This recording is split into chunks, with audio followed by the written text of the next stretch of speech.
안녕하세요. 6월 11일 아침 방송을 시작하겠습니다. 시장이 많이 어렵습니다. 급하게 하락을 하고 있고, 어제는 삼성전자, SK하이닉스, 삼성전기, LG노텍 그동안 시장을 이끌었던 대표 종목들의 급락이 단행됐고요.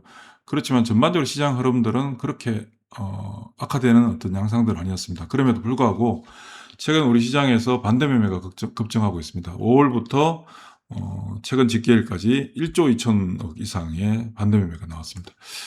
2023년 10월 달 영풍재지 작전으로 인해서 발생했던 반대 매매, 그러니까 특별한 이벤트였죠. 그걸 제외하고 지금 사상 최대 규모의 반대 매매가 출회되고 있습니다. 반대 매매가 나오고 나서 시장은 어떻게 형성됐을까요? 제가 1990년도 주식시장 들어와서 그때 당시 시장이 굉장히 약한 시장이었거든요.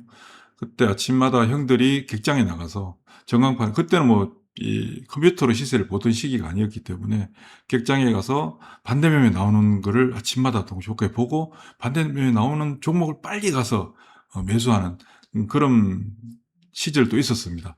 그러니까 반대 매매가 나온다는 얘기는 그 시장에 반전이 나타날 수 있다. 그리고 그때 당시 지금은 정권회사에서 신용융자, 한도, 제한 조치 이런 것들을 객장에 손님이 없으니까 정보사에 직접 나가서 거래하시는 분들이 거의 안 계시니까 그냥 시스템으로 하겠지만, 옛날에는 증권회사 객장에 업무 대리가 지점 신용을 관리해요. 그러니까 정보사별로 자기 자본의 몇 퍼센트 신용을 사용할 수 있잖아요.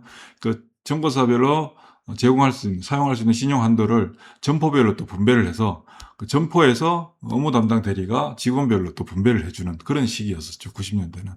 그런데 그때 당시 업무 대리 하던 형 얘기가 내일 시장 돌린다 이런 얘기를 했었어요.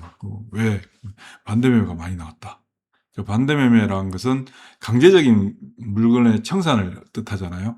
반강제적으로. 그러니까 반대매매가 아침에 많이 나오게 되면 그 전날 장막판, 장 끝나기 직전에도 내일 아침 반대매매 나가기 전에 정리하는 그런 매물들이 많이 나오거든요. 그러니까 급매물이 소화되면서 시장이 돌려주는 어떤 그런 형태가 그냥 감각적으로 알고 있었던 부분들입니다. 근데 그거를 조금 더 데이터화해서 한번 살펴보도록 하겠습니다. 그 전에 어제 우리 미국 시장과 우리 시장을 보면 어제 코스피 지수가 4.8%, 4.5% 하락했고요. 코스닥 지수는 1.6%, 굉장히 방어했다라고 할 수 있습니다. 어제 미국 시장은 또 트럼프 아저씨가 이란에 대해서 또 강경하게 공격하겠다 이러면서 시장 분위기를 악화시켰고, 그다음 이제 CPI 지수, 5월 CPI 지수 발표를 앞두고 출렁였죠, 굉장히. 근데 예상치에 그렇게 크게 벗어나지 않는 수준을 보였습니다만은, 그래도 또 물가 불안 우려가 가시화되는 어떤 그런 부분들이 미국 시장의 하락을 가져왔습니다. 그 부분들이 또 아침에 우리 시장에 영향을 미치겠죠. 그렇지만 궁극적으로 그보다 우리 시장 내부적인 어떤 환경의 변화들이 현재 굉장히 빠르게 전개되고 있다. 반대 매매를 한번 살펴보도록 하겠습니다.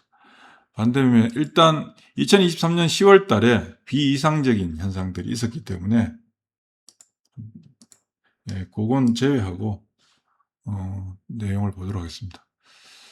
여기 보시면 2023년 10월 달에 영풍재지 작전, 이때 당시에 반대 매매가 늘 매일같이 500억씩 나오던 이 구간은 비정상적인 현상이었습니다. 이걸 제외하고 2024년부터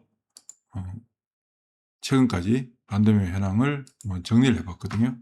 정리를 했는데 2024년부터 2024년, 25년 그리고 지금 6월 달이잖아요. 다 합쳐서 전체적으로 반대 매매 집계된 금액은 5조 9천억입니다. 5조 9천억인데 30개월 동안 5조 9천억인데 최근 한 달 반 동안에 1조 2,500억이 나왔습니다. 굉장히 심하게 나오는 거죠. 월간 단위로는 아직 6월 달이 진행 중에 있기 때문에 월간 단위로는 6월 달 규모가 절대 금액이 크진 않습니다. 지금 현재 월간 합계로 3위가 이달인데요. 근데 아직 3분의 1밖에 안 됐는데 아직 2분의 1도 안 지났는데 5,494억이니까 아마 이번 달이 역대급으로 기록할 가능성이 높다. 월간 단위로 1위는 지난달이죠. 지난달에 7,070억. 그리고 3월 달에 이란 전쟁이 불거졌을 당시에 5,500억. 그러니까 역대 월간 단위 반대매매 1, 2, 3위가 지금 최근 올해 들어서 3월 달, 5월 달, 6월 달 이렇게 기록되고 있습니다. 어마어마한 일들이 발생하고 있습니다. 코스피 지수는 사상 최고치를 경신하고 난리였는데 반대매매는 이렇게 급증한. 그러니까 실제 시장의 체감 지수와 시장 환경이 달랐다. 그렇게 볼 수 있습니다. 4월달 2024년 월간 단위로 보면 고만고만합니다. 월간 단위로 거의 1000억대 수준. 2025년을 보더라도 1000억대 수준. 1000억대 수준이죠. 2025년 11월 달에, 그러니까 11월 달, 작년에 11월 달 조정이 한번 나타났죠. 반도체가 올라가다가 한번 밀렸던. 그 구간에서 3000억 정도 나왔었는데, 이때도 상당히 컸습니다. 그런데 올해 들어서 봤더니, 올해 들어서 1월 달, 2월 달부터 계속해서 2000억대를 보이다가 3월 달, 이란 전쟁으로 인해서 5500억. 그리고 4월 달에 반전 나오면서 줄어들었습니다. 그렇지만 절대 규모는 굉장히 크게 나타났죠. 그리고 5월 달에 7000억. 그리고 6월 달 들어서 거의 5,500억. 와, 엄청난 겁니다. 지금 현재 엄청난 수준입니다. 그런데 여기서 이제 우리가 신용 잔고를 보면, 신용이 어디에 집중되어 있는가? 신용이 집중되어 있는 곳이 어디인가를 보면 코스피 시장입니다. 코스닥 시장에서 신용은 오히려 줄어들고 있죠. 코스피 시장에서는 신용은 증가하고 있는데, 시가총액 최상단 종목, 삼성전자, 하이닉스, 삼성전기, LG이노텍 등등으로 신용이 집중되고 있는 반면에 중소형주들은 반대 매매를 당해서 신용융자 잔고가 줄어들었다라는 것을 알 수가 있죠. 이 부분이 바로 여기서 나타나는 겁니다. 이 반대 매매가 집중되고 있는 이 금액들이 대체적으로 어디로 집중되고 있느냐? 코스닥에 있는 개별 종목들. 단순히 코스닥이라고 정리하기는 좀 그렇고요. 중소형주들 쪽에 반대 매매가 집중되고 있다. 그래서 시장의 양극단적인 현상들이 보여지고 있는 거죠. 월간 단위로 하여튼 2026년도 들어서 신용 반대 매매가 집중되고 있고, 반대 매매를 기록한 날 보면 최근 집계일입니다. 6월 9일자 1600억, 그리고 6월 5일자 1600억, 5월 20일 1458억, 그리고 6월 8일 날 1300억. 최고 기록한 반대 매매 일수로도 일자 당일 기준으로도 6월 달 들어서 최고치를 기록해주고 있습니다. 전반적으로 무엇을 의미하느냐 하면, 지금 반대 매매가 급증했는데 우리가 이제 알아야 될 건 뭘까요? 반대 매매 이후에 시장이 어떻게 움직이더라. 반대 매매 이후. 반대 매매가 급증됐을 때. 그러니까 반대 매매가 나오기 직전에 5거래일 평균 코스피 지수 4% 이상 빠졌고 코스닥도 4% 이상 빠졌다는 얘기입니다. 그러니까 전반적으로 반대 매매가 집중되던 직전에 주가가 많이 빠졌으니까 반대 매매 나오겠죠. 거의 80% 가까이 하락을 했다. 그리고 반대 매매 이후에 5거래일 후, 한 달 후, 3개월 후 시장을 어떻게 전개되었느냐, 과거 데이터를 통해서 지켜봤을 때 대체적으로 다 상승했다.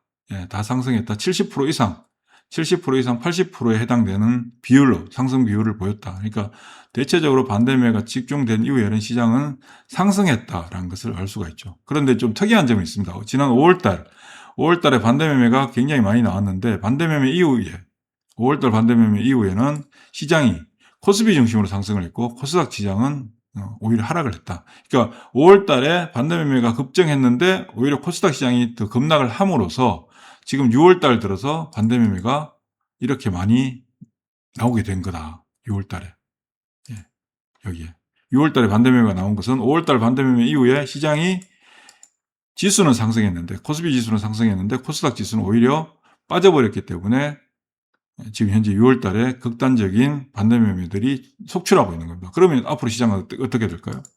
대체적으로 반대 매매 이후에 시장은 이렇게 되더라. 어떻게 되더라? 상승하더라.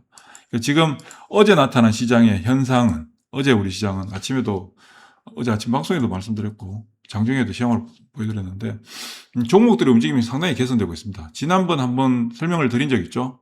시장이 급락하게 될 때 시장을 선도했던 종목들, 주도주가 급락을 하게 되면 오르지 못했던 종목들도 동반 급락을 하게 된다. 같이 급락을 하게 되고, 그 이후에 시장이 다시 회복하는 구간에서 초기에 급등했다가 급락한 애들이 먼저 올라오죠.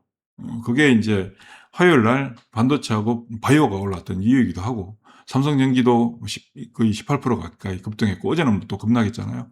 이 과정이 지나고 나서 어떻게 되냐면, 선제적으로 시장을 주도했던 종목들이 급락을 하고 회복을 잠깐 하다가 그 다음 움직임이 저하되는 현상들, 그 저하되는 현상들이 나타날 때 시장이 움직이지 않았던, 소외됐던 종목들이 동반해서 더 약화되는 게 일반적이거든요. 그런데 더 약화되지 않고 거기서 상대적으로 상대 강도가 강화되는 현상들이 나타나게 됩니다. 실제로.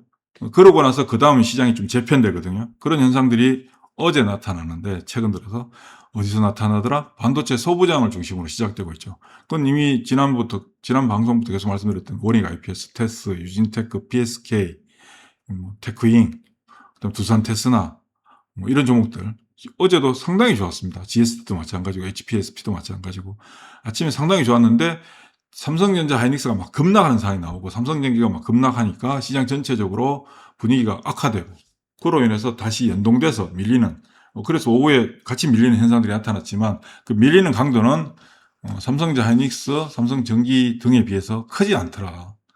그래서 요 전반적으로 시장에 급격한 급락하는 분위기가 좀 완화될 경우에 굉장히 탄력적인 움직임을 보여줄 가능성이 높다. 왜? 이미 매물들이 다 정리됐거든요. 뭘로? 반대 매매로. 그렇게 해석하시면 될 것 같습니다. 그리고 오늘은 또 선물 옵션 동시 만기일이죠. 6월 11일. 그래서 오늘은 장중 내내 프로그램 매도 압박에 시달릴 거고요. 또 마지막 동시효과에 또 막 난리 브루스를 추는 그런 일들이 펼쳐질 텐데 흔들리지 마십시오. 안 흔들리셔도 됩니다. 어차피 지나가는 과정입니다. 트럼프 아저씨 어쩌고 저쩌고 그렇게 크지 않습니다. 그래서 흔들릴 필요가 없다. 그리고 어제 전반적으로 미국 시장이 급락을 하고 급락이라기보다 많이 빠졌죠. 빠지고 유가도 어제 3% 이상 올라오면서 91달러까지 기록했는데 특이한 점은 그럼에도 불구하고 원달러 환율은 하락했어요.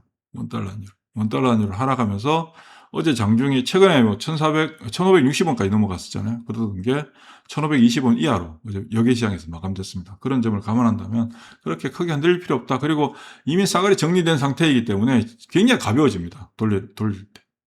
돌릴 때 가벼워질 때 또 그 가볍게 막 또 급등하는 현상들이 나오게 되면 그때 가서 아쉬워하지 마시고 흔들리지 마십시오. 다만 지금은 종목들을 좀 압축해 나가야 되는 상황이다. 어떤 걸로 AI 데이터 센터와 관련된 종목들 중에서 이제 새롭게 시작되고 있죠.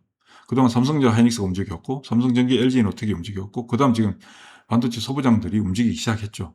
이게 전체적으로 확산 확대됩니다. 결국은 그렇게 갈 수밖에 없는 거고요. 세상은 그렇게 가고 있잖아요. 그래서 좀 불안하시면 한 발 물러서서 보시면 됩니다. 시장 속으로 너무 깊이 이렇게 딥하게 빠져들지 마시고. 수고하십시오. 좋아요, 구독도 좀 해주시고.